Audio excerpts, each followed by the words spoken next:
Hi hello friends, ಎಲ್ಲರಿಗೂ ನಮಸ್ಕಾರ. ರವಿಚಂದ್ರಿಕಾ ಕಿಚನ್ಗೆ ಸ್ವಾಗತ. ಇವತ್ತಿನ ರೆಸಿಪಿ ಬೆಳಗಿನ ಬ್ರೇಕ್ಫಾಸ್ಟಿಗೆ ಏನು ಮಾಡೋದಪ್ಪ ಅಂತ ಯೋಚನೆ ಮಾಡ್ತಾ ಇದ್ದೀರಾ.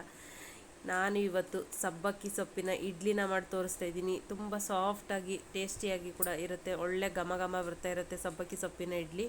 ಹಾಗಿದ್ರೆ ಯಾವ ರೀತಿ ಮಾಡೋದು ಅಂತ ಬನ್ನಿ ನೋಡೋಣ. ಸಬ್ಬಕ್ಕಿ ಸೊಪ್ಪನ್ನ ಒಂದು ಅರ್ಧ ಕಟ್ಟಷ್ಟು ಸಬ್ಬಕ್ಕಿ ಸೊಪ್ಪನ್ನ ತೊಗೊಂಡಿದ್ದೀನಿ. ಸ್ವಲ್ಪ ಕೊತ್ತಂಬರಿ ಸೊಪ್ಪನ್ನ ತೊಗೊಂಡಿದ್ದೀನಿ, ತೊಳೆದು ಇಟ್ಕೊಂಡಿದ್ದೀನಿ. ಕಡ್ಡಿ ಎಲ್ಲ ಸ್ವಲ್ಪ ತೆಗೆದುಬಿಟ್ಟು ಸೊಪ್ಪನ್ನಂತ ತೊಗೋಬೇಕು. ನಾನು ಇಡ್ಲಿ ಹಿಟ್ಟನ್ನ ರಾತ್ರಿ ರುಬ್ಬಿ ಇಟ್ಟಿದ್ದೆ, ನೋಡಿ ಇಷ್ಟು ಚೆನ್ನಾಗಿ ಉದುಗ್ ಬಂದಿದೆ. ಇವಾಗ ಇಲ್ಲಿ ಸಬ್ಬಕ್ಕಿ ಸೊಪ್ಪನ್ನ ಚಿಕ್ಕದಾಗಿ ಕಟ್ ಮಾಡಿಕೊಂಡು ಮಿಕ್ಸ್ ಮಾಡ್ಕೊಳ್ಳೋಣ. ಇವಾಗ ಕಟ್ ಮಾಡ್ಕೊಂಡಿದ್ದೀನಿ.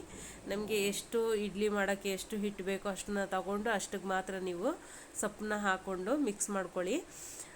ಸ್ಮೆಲ್ಲು ಕೂಡ ತುಂಬಾ ಚೆನ್ನಾಗಿ ಬರುತ್ತೆ, ತಿನ್ನೋದಕ್ಕೂ ಕೂಡ ಅಷ್ಟು ಟೇಸ್ಟಿಯಾಗಿರುತ್ತೆ. ಈ ರೀತಿ ಮಿಕ್ಸ್ ಮಾಡಿ ಚೆನ್ನಾಗಿ ಹಿಟ್ಟಿನ ಒಳಗಡೆ ಎಲ್ಲ ಸೊಪ್ಪೆಲ್ಲ ಹೊಂದ್ಕೊಳ್ಳೋ ಥರ ಎಲ್ಲ ಮಿಕ್ಸ್ ಮಾಡಿಬಿಟ್ಟು ಇವಾಗ ನಾವು ಇಡ್ಲಿ ಮಾಡೋದಕ್ಕೆ ರೆಡಿ ಮಾಡ್ಕೊಳ್ಳೋಣ. ಚೆನ್ನಾಗಿ ಮಿಕ್ಸ್ ಮಾಡ್ಕೋಬೇಕು. ಈ ರೀತಿ ಒಳ್ಳೆ ಘಮ ಬರ್ತಾ ಇರುತ್ತೆ. ಸಬ್ಬಕ್ಕಿ ಸ್ಮೆಲ್ಲು ಅಂದ್ರೇ ಅಷ್ಟು ಚೆನ್ನಾಗಿರುತ್ತೆ. ಯಾರೆಲ್ಲ ನನ್ನ ಚಾನಲ್ನ ಸಬ್ಸ್ಕ್ರೈಬ್ ಮಾಡದೆ ನೋಡ್ತಾ ಇದ್ದೀರಾ, ದಯವಿಟ್ಟು ಸಬ್ಸ್ಕ್ರೈಬ್ ಮಾಡಿ, ಲೈಕ್ ಮಾಡಿ, ಶೇರ್ ಮಾಡಿ, ಬೆಲ್ ಐಕನನ್ನು ಕ್ಲಿಕ್ ಮಾಡಿ. ಇವಾಗ ಒಂದು ಇಡ್ಲಿ ಪಾತ್ರೆ ತೊಗೊಂಡು ಇಡ್ಲಿ ಪಾತ್ರೆಗೆ ನಾನಿಲ್ಲಿ ಎಣ್ಣೆನ ಸವರ್ಕೊಂಡು ಇವಾಗ ಹಿಟ್ಟನ್ನ ಹಾಕ್ಕೊಳ್ತಾ ಇದ್ದೀನಿ.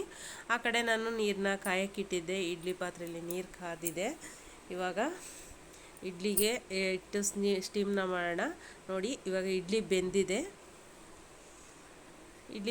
ಈ ಕಡೆ ನಾವು ಅಲಸಂಡೆ ಕಾಳಿನ ಸಾಂಬಾರನ್ನ ಮಾಡಿಟ್ಟಿದ್ದೆ. ಇದು ಚೆನ್ನಾಗಿರುತ್ತೆ ಅಂತ ಹೇಳ್ಬಿಟ್ಟು ಇಡ್ಲಿಗೆ ಒಳ್ಳೆ ಕಾಂಬಿನೇಷನು. ಮಸಾಲೆ ಸಾಂಬಾರು ಥರ ಮಾಡಿದ್ದೆ, ಸ್ವಲ್ಪ ಗೊಜ್ಜು ಥರ. ಇವಾಗ ಸಬ್ಬಕ್ಕಿ ಸೊಪ್ಪಿನ ಇಡ್ಲಿ ಇಷ್ಟು ಸಾಫ್ಟಾಗಿ ಬಂದಿದೆ ನೋಡಿ, ತುಂಬಾ ಚೆನ್ನಾಗಿದೆ. ನೀವು ಕೂಡ ಈ ರೀತಿ ಬೆಳಗಿನ ಬ್ರೇಕ್ಫಾಸ್ಟಿಗೆ ಟ್ರೈ ಮಾಡಿ. Thank you friends.